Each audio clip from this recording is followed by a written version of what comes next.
Oke, bismillahirrahmanirrahim. Assalamualaikum warahmatullahi wabarakatuh. Jadi kami di sini akan menjelaskan mengenai agama dan kesembuhan. Yang ternyata kesehatan itu tidak selalu berkaitan dengan fisik. Ternyata bisa menyangkut kesehatan psikis, kesehatan mental, kesehatan sosial, dan juga kesehatan spiritual. Jadi saling berkesinambungan antara agama dan juga kesembuhan. Okay, next. Nah, di sini saya tidak sendiri, saya bersama dengan rekan-rekan saya yang lain, ada Aqsa Sidratiroya Muntaha, Dede Siti Hodijah, Hizam Fairuzi, Rahmanda Aulia Azahra, Sarah Devi Tiara Ningsi, dan juga Sania Aulianisa Zahra. Boleh di next. Nah, pembahasan yang pertama itu mengenai kajian agama dan kesembuhan, selanjutnya ada doa dan kesembuhan, latihan relaksasi, metode-metode relaksasi, dan juga pengaruh relaksasi. Baik, langsung saja ke materi yang pertama mengenai kajian agama dan kesembuhan yang akan dijelaskan oleh rekan saya. Baik, akan saya jelaskan tentang kajian agama dan kesembuhan. Boleh di next. Yang pertama dari Konik dan teman-teman tahun 2001 menyebutkan bahwa agama mempunyai peranan penting dalam kesejahteraan atau well-being, memberikan harapan atau hope, optimisme, mendapatkan makna hidup atau purpose and meaning in life, mendapatkan dukungan sosial atau social support, kestabilan dan kepuasan kenikmatan, marital satisfaction and stability, gangguan depresi dan penyembuhannya atau depression and its recovery, dan yang terakhir adalah mencegah bunuh diri atau suicidal. Boleh di next. Menurut Larson, tahun 1997, sejumlah penelitian tentang relevansi klinis dari agama dan spiritualitas dapat dikategorikan menjadi 4 golongan. Yang pertama ada pencegahan penyakit atau illness prevention. Yang kedua ada penyesuaian terhadap penyakit atau coping with illness. Yang ketiga ada kesembuhan dari operasi atau recovery from surgery. Yang terakhir adalah meningkatkan hasil pengobatan atau improving treatment outcomes. Boleh di next. Lalu dari Gardner dan teman-teman tahun 1991, agama menjadi faktor protektif yang kuat untuk mencegah tindakan bunuh diri. Lalu menurut Strawbridge tahun 1997, orang-orang yang sering pergi ke tempat ibadah memiliki tingkat kemortalitasan yang lebih rendah dibandingkan dengan orang yang jarang ke tempat ibadah. Lalu yang terakhir ada dari Saudi dan kawan-kawan pada tahun 1991, sekitar 96 pasien menggunakan doa untuk mengatasi stres ketika menghadapi operasi bedah jantung. Mungkin sekian yang bisa saya sampaikan. Untuk materi selanjutnya akan dilanjutkan oleh teman saya, Aqsa. Baik, untuk materi berikutnya akan saya lanjutkan. Terima kasih kepada Salsa sebelumnya.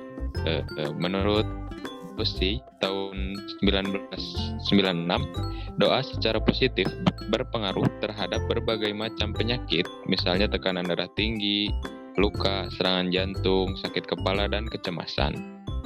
Nah, di poin berikutnya ada proses fisiologis yang bisa dipengaruhi oleh dampak positif doa, yaitu kegiatan enzim, laju perkembangan sel darah putih leukemia, laju mutasi bakteri, perkecambahan, dan laju pertumbuhan macam benih, laju penyumbatan sel pemicu,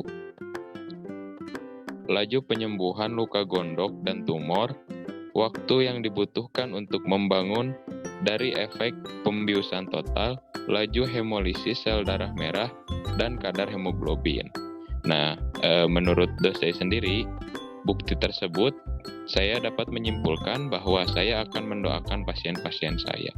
Jadi dalam studi kasus dalam buku pegangan psikologi agama, dijelaskan bahwa dosen itu sangat terinspirasi dari setiap kajian-kajian dan penelitian-penelitian yang dia buat sendiri.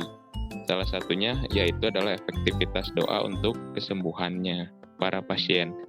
Akhirnya dosen sendiri membuat kesimpulan bahwa akan mendoakan setiap pasien-pasien yang dia obati. Next slide. Nah, terus ada tokoh berikutnya yaitu Herbert Benson tahun 2000.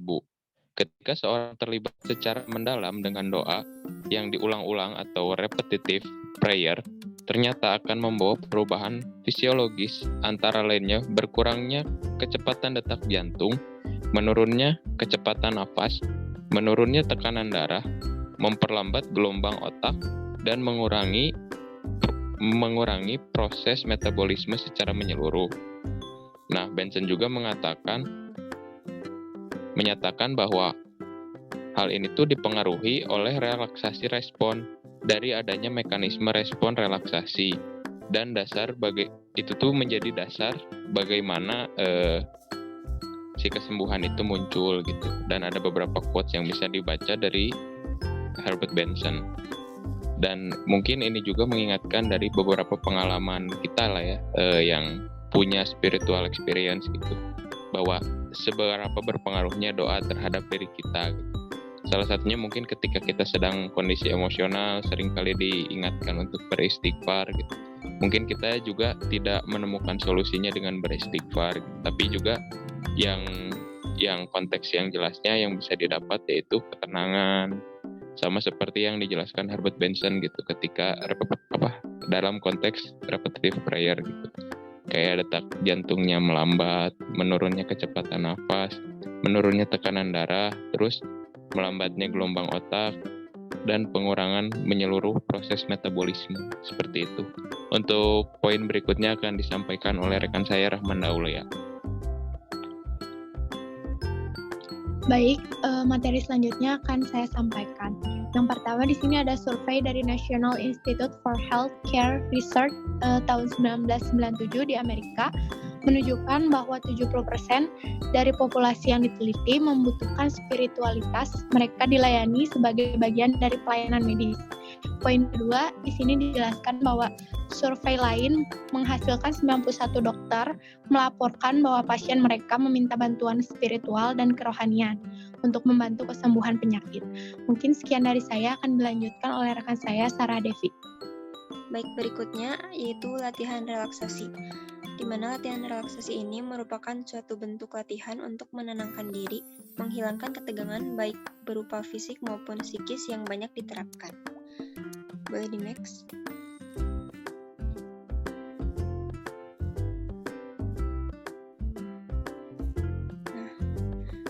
Berikutnya yaitu poin pertama ada latihan relaksasi yang dimana digunakan dalam konseling, psikoterapi, serta medis untuk mengatasi berbagai problem berkaitan dengan stres.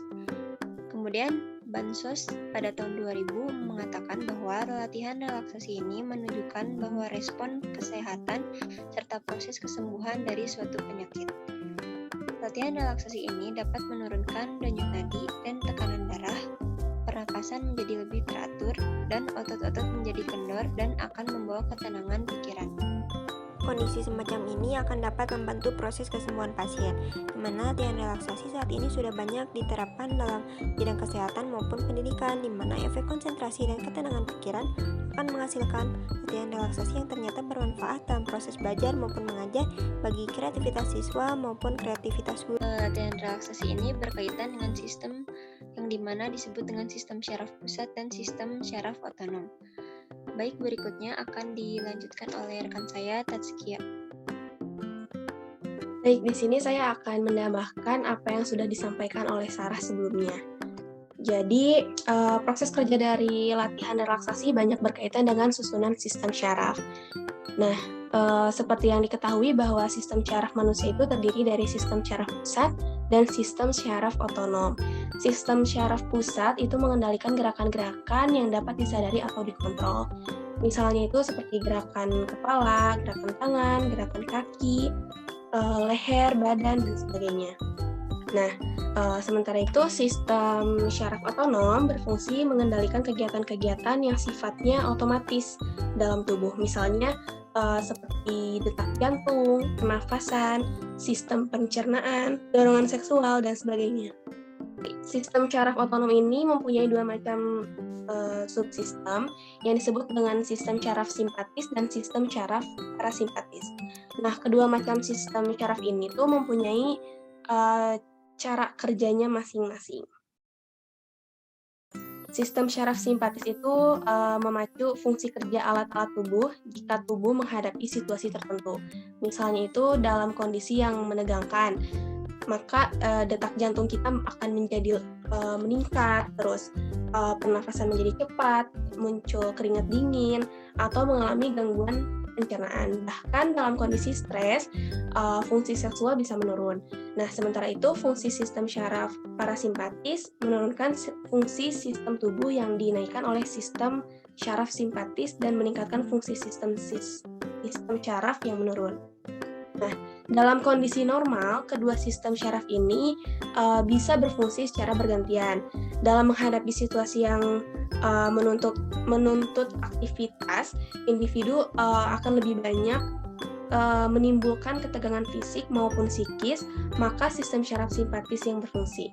Nah, sebaliknya, jika individu dalam kondisi tenang dan rileks, maka sistem syaraf parasimpatis yang lebih banyak berfungsi. Nah, jika seseorang dapat melaksanakan kegiatan sehari-hari dengan normal, kemudian dapat beristirahat, maka kedua sistem syaraf ini bisa berfungsi secara seimbang.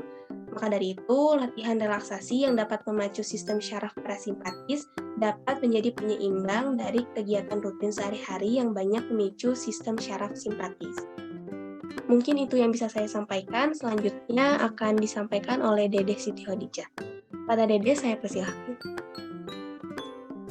Baik, selanjutnya ada metode-metode relaksasi. Boleh di next? Banyak cara yang bisa dilakukan seseorang untuk mencapai kondisi rileks, baik melalui kegiatan sehari-hari, seperti menonton TV, berbincang-bincang dan bercanda dengan kawan, berjemur di matahari, mendengarkan atau bermain musik, berkebun, atau sekedar jalan-jalan. Lalu ada latihan fisik, hubungan sosial maupun aktivitas spiritual, ada juga aktivitas olahraga dan permainan di ruangan terbuka yang bisa menjadikan kondisi rileks, seperti meregangkan otot-otot dan pengolahan pernapasan yang dapat membantu mencapai kondisi rileks. Lalu ada aktivitas keagamaan yang dapat menjadi sarana relaksasi. Demikian juga ada aktivitas doa secara umum dan meditasi secara khusus yang ternyata mempunyai dampak yang sangat baik bagi relaksasi. Benson sendiri menyebut efek doa dan meditasi itu sebagai relaxation responsif. Sekian dari saya, selanjutnya akan dijelaskan oleh Hijam. Terima kasih. Baik, terima kasih kepada rekan-rekan yang sebelumnya telah memaparkan materi. Saya di sini akan sedikit memaparkan materi tentang pengaruh relaksasi. Menurut Utami pada tahun 1993, Utami mengutip beberapa penelitian yang menunjukkan berbagai manfaat relaksasi. Yang salah satunya adalah dari segi fisiologis. Relaksasi dapat membantu seseorang menghindari reaksi yang berlebihan terhadap stres. Dengan demikian, jika seseorang mengalami stresor berat, misalnya perceraian, kematian orang terdekat atau kehilangan pekerjaan, maka relaksasi dapat menghindari timbulnya reaksi fisiologis maupun psikologis yang berlebihan. Relaksasi dapat membantu proses kesembuhan dari hipertensi. Beberapa penelitian menunjukkan bahwa relaksasi dapat menurunkan tekanan darah sehingga mencapai kondisi yang normal. Demikian juga relaksasi dapat membantu menghilangkan sakit kepala maupun insomnia akibat stres. Perilaku negatif sebagai akibat timbulnya stres, misalnya seperti merokok yang berlebihan, mengkonsumsi alkohol, penggunaan obat terlarang, ternyata dapat dikurangi dengan relaksasi. Nah, yang selanjutnya dari segi psikologis, relaksasi dapat menghilangkan kecemasan, misalnya kecemasan menghadapi situasi-situasi penting dalam kehidupan. Perubahan fisiologis yang terjadi pada orang yang melaksanakan relaksasi akan dapat menimbulkan ketenangan pikiran dan perasaan, sehingga orang tidak lagi akan mengalami kecemasan dan kegelisahan. Dengan hilangnya kecemasan dan ketegangan, serta timbulnya rasa tenang, maka efek selanjutnya menunjukkan bahwa relaksasi dapat meningkatkan performa kerja seseorang. Dan yang selanjutnya adalah relaksasi, pengaruh relaksasi dalam segi hubungan interpersonal. Relaksasi secara tidak langsung juga mempunyai pengaruh terhadap hubungan interpersonal dalam situasi konflik misalnya. Orang yang tetap dapat rileks, maka dia akan dapat berpikir lebih rasional dibandingkan dengan orang yang selalu tegang dan mudah marah. Oleh karena itu, tidak mengherankan jika beberapa peneliti juga menunjukkan bahwa relaksasi dapat menjadi terapi yang baik bagi orang-orang yang mudah marah. Mungkin sekian pemaparan materi dari saya. Saya kembalikan lagi selebihnya kepada moderator. Baik, terima kasih Hizam. Jadi teman-teman, nah itu tadi penjelasan mengenai agama dan kesembuhan yang ternyata saling berkesinambungan. Tadi juga sudah dijelaskan mengenai hubungan doa dan kesembuhan, latihan relaksasi, metode relaksasi, dan juga pengaruh dari relaksasi. Nah, simpulkan ternyata relaksasi itu bisa berpengaruh terhadap psikologis dan juga hubungan interpersonal ya. Mungkin itu yang bisa kami sampaikan mengenai materi agama dan kesembuhan. Semoga bisa memberikan dampak yang positif bagi semua yang menonton video ini. Wassalamualaikum warahmatullahi wabarakatuh.